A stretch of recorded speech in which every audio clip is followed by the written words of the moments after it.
As a BSc nursing student, today I am going to explain about hypertension in easiest way. Hypertension. Introduction. It is a condition in which the blood pressure in the artery remains constantly high.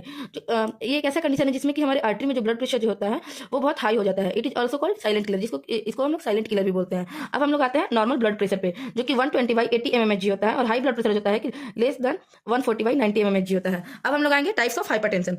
Primary hypertension and secondary hypertension. Primary hypertension most common. Primary hypertension में क्या होता है कि most common type होता है, जो कि बहुत कॉमन है, develop gradually without no specific cause. Primary hypertension जो होता है जो कि डेवलप होता है बट उसका कोई स्पेसिफिक कॉज नहीं होता है. और सेकेंडरी हाइपरटेंशन जो होता है cause by underlying disease. And example में जाए kidney disease, hormonal disorder. Secondary hypertension में जो होता है कि किसी न किसी डिजीज की वजह से ये होता है, जिसमें कि सबसे पहले आता है हम लोग किडनी डिजीज और हार्मोनल डिसऑर्डर.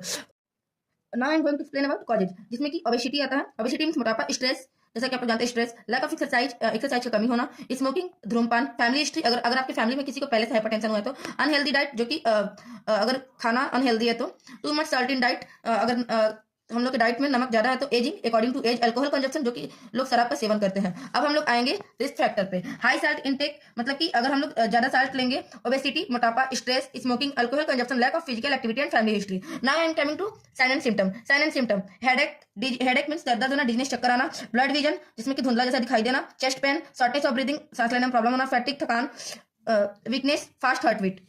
अब हम लोग आएंगे कॉम्प्लिकेशन पे, जिसमें कि हार्ट अटैक आता है, स्ट्रोक आता है, किडनी डैमेज आएगा और विजन प्रॉब्लम आएगा. कॉम्प्लिकेशन मतलब होता है कि इससे इस हाइपरटेंशन से और क्या डिजीज हम लोग को हो सकता है. अब हम लोग आएंगे प्रिवेंशन पे. प्रिवेंशन में क्या? प्रिवेंशन मींस बचाव, जिसमें कि रिड्यूस करेंगे सॉल्ट इंटेक को. हम लोग सॉल्ट इंटेक जो है वो कम करेंगे, रेगुलर एक्सरसाइज करेंगे और हेल्दी डाइट लेंगे, और स्ट्रेस को हम लोग मैनेज करेंगे, और हम लोग अवॉइड करेंगे स्मोकिंग और अल्कोहल को. हम लोग स्मोकिंग और अल्कोहल नहीं करेंगे. रेगुलर बीपी चेक करेंगे, हम लोग रेगुलर बीपी चेक करेंगे. अब हम लोग आएंगे मेडिकेशन पे. मेडिकेशन में सबसे पहले हम लोग डायरेटिक्स लेंगे. डायरेटिक्स जो है जो कि हेल्प करता है रिमूव करने में एक्सेस सॉल्ट और वाटर को फ्रॉम बॉडी, जो कि फ्रेसेमाइड और हाइड्रोक्लोरोथायाजाइड से होता है. इसका एग्जांपल है एसी इनहिबिटर, जो कि रिलैक्स करता है ब्लड वेसल और लो करता है बीपी को, कैप्टोप्रिल, इनलोप्रिल. और थर्ड आ जाएगा बीटा ब्लॉकर, जो कि डिक्रीज करता है हार्ट रेट को और डिक्रीज करता है बीपी को, जिसका एग्जांपल हो जाएगा एटिनोल और प्रोपेनॉल. और फोर्थ हो जाएगा कैल्शियम चैनल ब्लॉकर, जो कि रिलैक्स करता है ब्लड वेसल को, amlodipine and nifedipine. Thank you.